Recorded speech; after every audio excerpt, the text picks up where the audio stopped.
Hi, welcome back to my channel. Glad you're here. So today I just want to talk a little bit about October is Domestic Violence Awareness Month. So I thought I'd talk a little bit about that. So basically, we're remembering those who died the past year. And you can remember people who died before that. But basically, we're remembering the people that died this past year. And every state has the numbers for the domestic violence murders that were active this last past year. And like some states have, about 100. And it's all women because they don't have the numbers for men.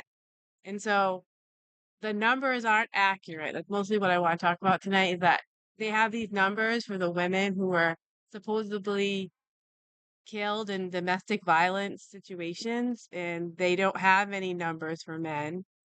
And they don't have a lot of information about people who were killed in domestic violence situations, but there isn't any hard evidence. Like these are people who are there, sure, 100%, they show up on the scene and they know that this person was killed by somebody in the family.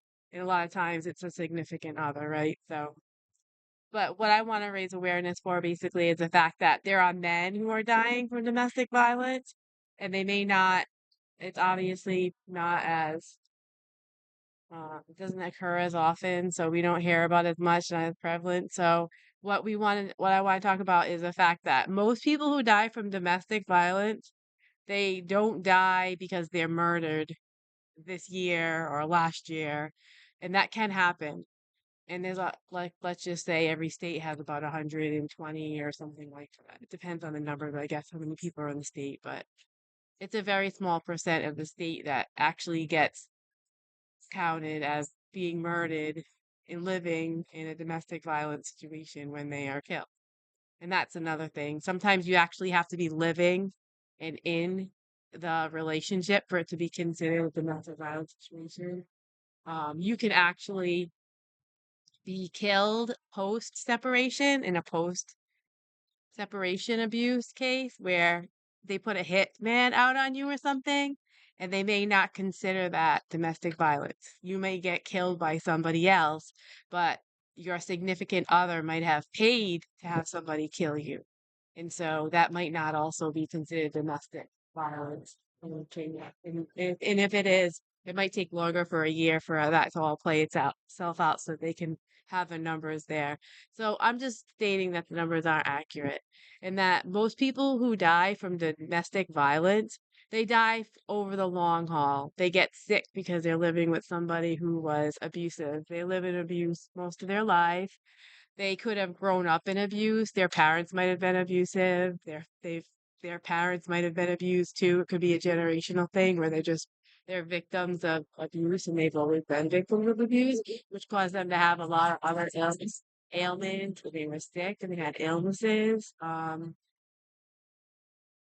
Babies are born and they're neglected and harmed, and it has to do a lot of times because there's domestic abuse in the family, and so babies are neglected. They might not be killed, but they're neglected. Therefore, they're not in a healthy situation and they can be sickly and they can be more susceptible to diseases. And so domestic violence goes way far deeper than the fact that, 100 plus people died in this state or that state, or was murdered.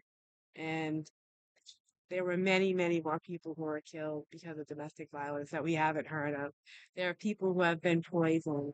They haven't been able to tell who poisoned them. They couldn't tell that a family member actually poisoned their own family member. There's the elder abuse and the people who are dying.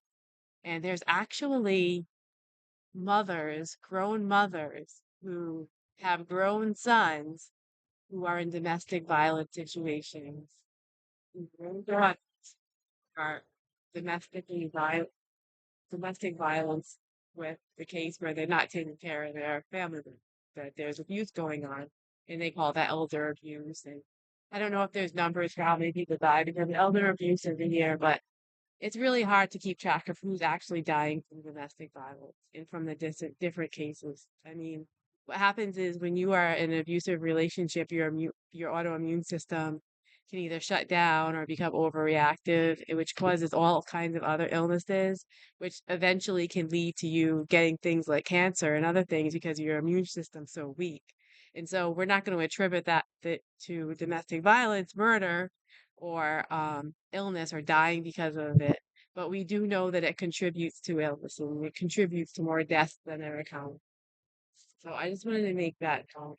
And I just want to speak up again for the men because if you're spending every day of your life being verbally abused, put down, disregarded, um, just unacknowledged for anything that you do in your home, and neglected, and just having to live this way and staying married or it's just or even it could be your parents or something, I don't know. Let's just say people come up that way and you've just always lived that way your whole life, and you've been abused, put down, let down, neglected, and you've lived that way your whole life, or you're in a marriage like this and nobody's speaking up about this. This is abuse and it goes on all the time. People are being abused and people are committing suicide. And so there's deaths by domestic violence because you're being abused, and there's suicide cases.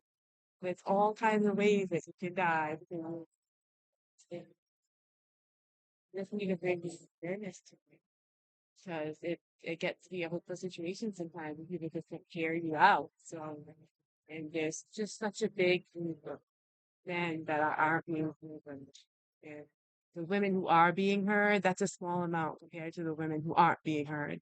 And so, because it is October and it is to raise awareness for domestic violence, we need to think a little bit deeper than the number of the people who passed on. And this is very important too. We should remember them because these are usually the most violent of all cases. Murdered in your own home. You're living in your own home, you're unsafe, or you're with your own family member and you don't feel safe with your own family members. You don't know who you can trust when you can't trust your own family members. And sometimes you have to end up going out in the world and be around people that you don't trust at all and realizing these people are more trustworthy than your own family members. But that's a hard thing to do. So people stay in these situations because they think they should be safe when they're with their family. And just the idea that we're not safe or something we need to bring awareness to that is that people feel unsafe in their own homes. They feel neglected, abused, misused, discarded, and they just and uncared for, unloved, and this is happening in their own homes, and that's abuse. They may not be violated physically in some cases, but these things are going on, and we need to bring awareness to them. And I just want to talk a little bit about that. That's pretty much it. I mean, it's a sad case to think that, we can get this over with by just remembering these people who were killed.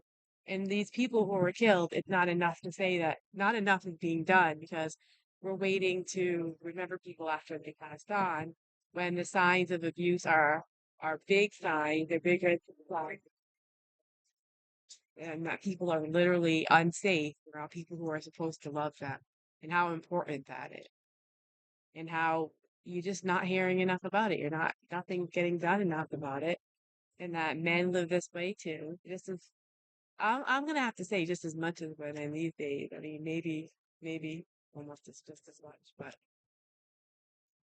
and the elder abuse and everything else is going on. I don't know. Kind of rambling now. Have a great night.